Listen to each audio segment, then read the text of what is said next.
Welcome traders, I'm Dr. Jim, and today we're exploring the world of options. I realize that something new can be scary, but options don't have to be. Options are very similar to stocks. You buy and sell them. However, with options, you have two flavors, puts and calls. The main difference from stocks is that with options, you do not have anything tangible to hold on to. You do not own shares of Apple. You will not benefit from dividends, and options do not last forever.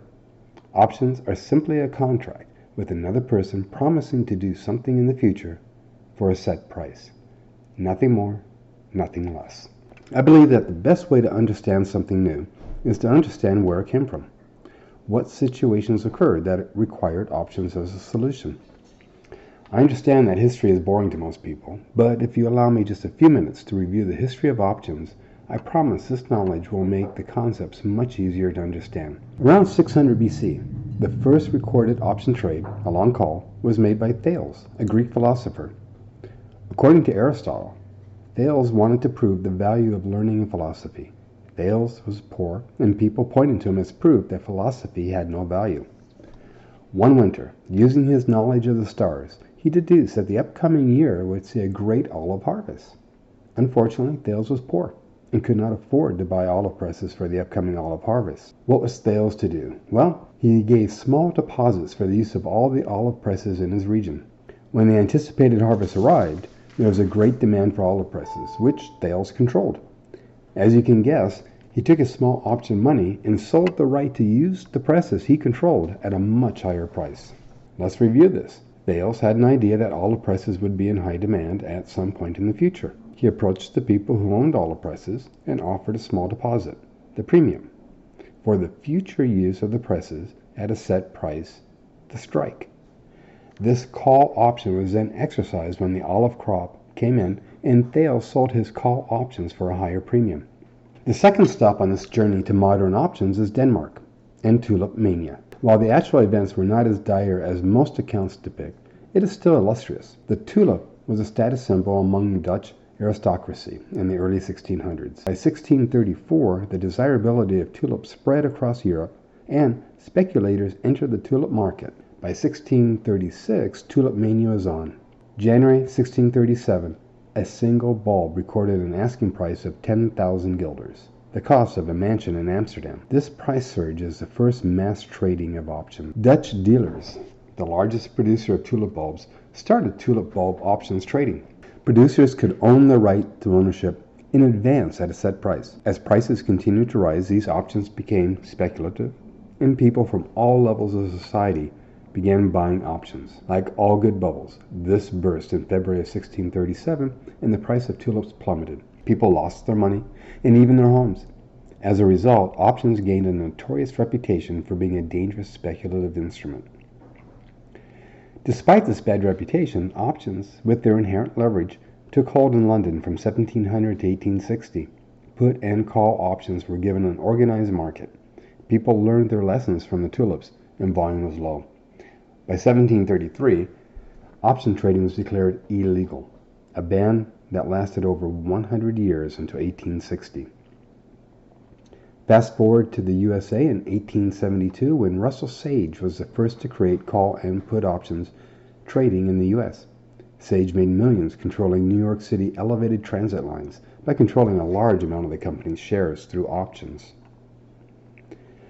Another 100 years, the Chicago Board of Exchange, CBOE, and the Options Clearing Corporation, OCC, were created in 1973. The CBO standardized stock options. Prior to this, options were traded over the counter and were highly unstandardized. Call options started in 1973, and in 1977, put options were introduced by the CBOE. This is how options are still traded today. 1973 also witnessed a landmark paper titled The Pricing of Options and Corporate Liabilities by Fisher Black and Marin Scholes. The Black-Scholes formula has been adopted as the standard for evaluating the price relationships of options, and Black and Scholes were awarded a Nobel Prize in Economics for their work. Enough history. Let's get a closer look at just what options are. Concept number 1. Options are derivatives. This means that the option price is based on the value of the underlying security or stock. Options offer us the opportunity to buy or sell the stock at some time in the future. However, unlike futures, we are not required to buy or sell the stock if we don't want to. Concept number 2. Options are traded between people, just like stocks. When you look at the computer routing you through your broker to the trading floor for execution, it's easy to become separated from reality. You are making several decisions: the expiration date, strike price, and desired premium. So is your opponent. This comes down to who makes the better or more profitable decisions. Concept number 3. Options represent control and time. In the case of our ancient Greek, Thale, he had control over all the olive presses in the region. The best part of this control is that you do not have to make the final decision now. You can wait. Thale waited from winter to harvest time to see if the crop came in. Harvest time was Thale's expiration date. What are the differences between stocks and options? Stocks are ownership in a company along with voting rights and dividends. Options do not offer ownership. Once you own the stock, you own it forever until you decide to sell. Options will eventually expire on a predetermined expiration date. Stocks do not provide any leverage. Options, as will be explained later, offer tremendous leverage. With stocks, 1 share is 1 unit. For options, 1 unit or contract represents 100 shares. Finally, options represent more risk than owning the stock. Calls and puts. When you buy or sell a stock, you need to decide on the stock price and how many shares to purchase or sell. The exact same principle applies to options, just with a few more choices. Puts and calls. And, just like stocks, you can either buy, go long, or sell, short, the puts and calls. The main difference is that when you go long, i.e. buy the stock or buy the option, you now have the right, but not the obligation, to buy or sell the stock. If you short or sell the option, you have the obligation to sell or buy the stock. The call works just like buying or selling stock. If you buy or go long a call, you have the right to buy the stock at some predetermined time and price. If you sell or short a call, you are betting the stock goes down, and you have the obligation to sell stock at the predetermined time and price. The put is the exact opposite of a call. Buy a put, and you have the right to sell a stock. Sell a put, and you have the obligation to buy the stock. Confusing, eh? I know. The difference between buying and selling an option can be very difficult. It takes time to completely absorb. That's what we're going to do with these videos. When you buy a stock, you pay the current price for that stock. There are no, pun intended, options. With options, you choose the buy-sell price, which is called the strike price. For example, Apple. As in this graph right here, the line going through the middle shows the strike price at 160.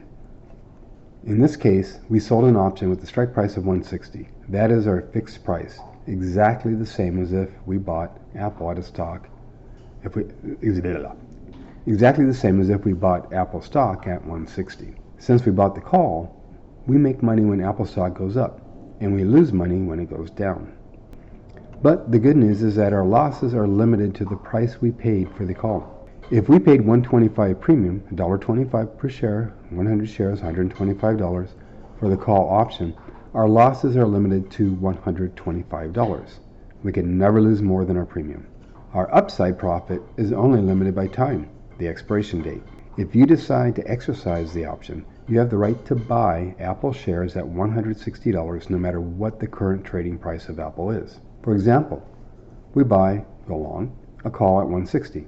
Apple stock goes up to 170 before the expiration date. At that time, we'll have profited $875. Why not $1,000? Well, Apple stock went up $10.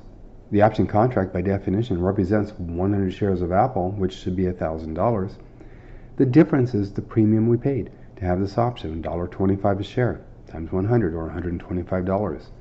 So 1,000 minus 125, what we paid to get the option, is $875 premium, our profit. Remember, our maximum loss is limited to this premium, or $125. This chart shows what happens if you sell the call instead of buying it. In this case, you get the premium, $125. No matter what, you make $125 for this trade, and your profit is limited to $125. Unfortunately, your losses are not limited. If the stock falls, you must sell Apple at the previously agreed price of $160. If Apple goes down, you made $125. Who wants to pay more than something like that? If Apple goes down, you made $125. Who wants to pay more for something than it's worth? If Apple goes up, you must sell shares at $160. If you already own Apple shares, you just sold them at $160. If you do not own Apple shares, you have to buy Apple shares at the current price, say $165, and then sell them for $160. In this example, you would lose $375. $165 minus $160 is $5 a share, for a total loss of $500. You were paid $125 for the option, so your net loss is reduced to $375. I know this is a lot of information, but we're almost there. Puts go with calls, just like yin and yang goes with yang. A put is the exact opposite of a call. Buy a put, and you're betting the stock goes down. Sell a put, and you're betting the stock goes up.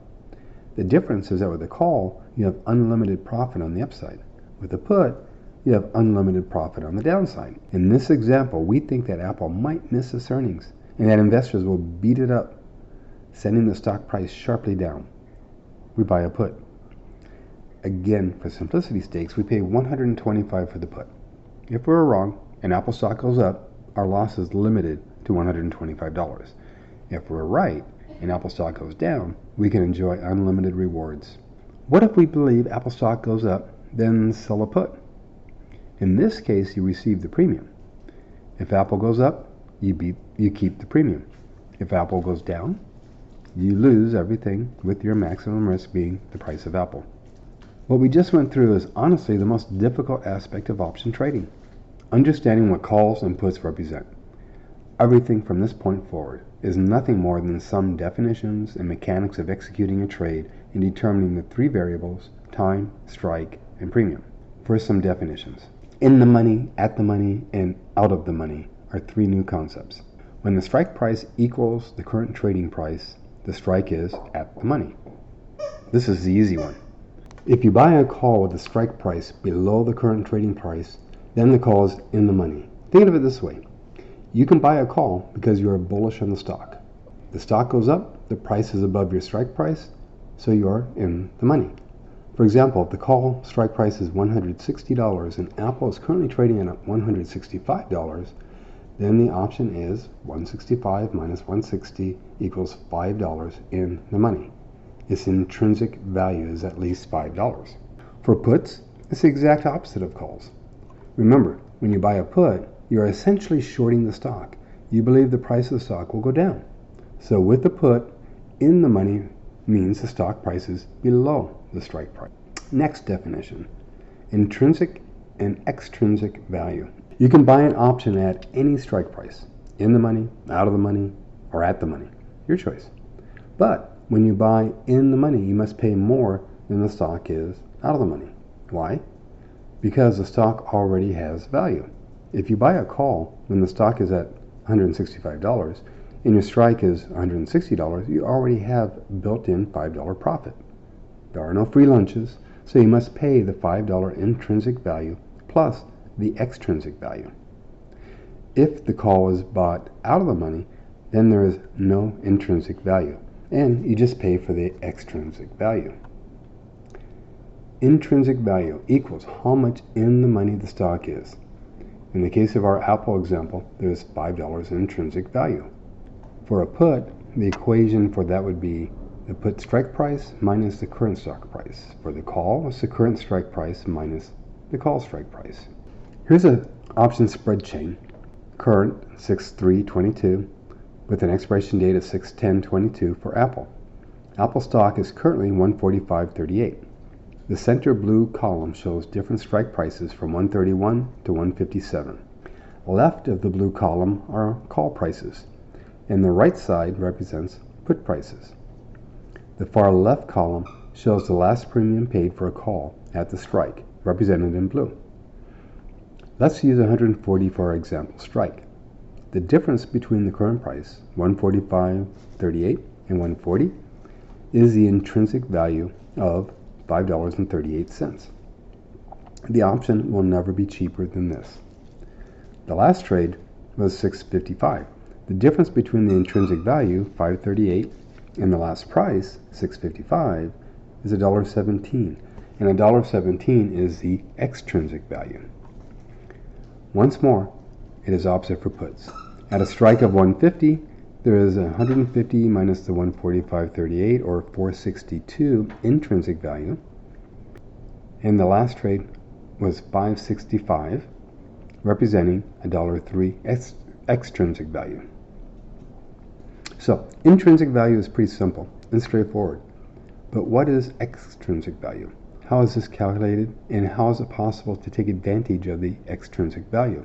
Extrinsic value is the difference between the market price of an option, the premium, and its intrinsic value, the inherent worth of the option, and is composed of two very important components: time value and implied volatility.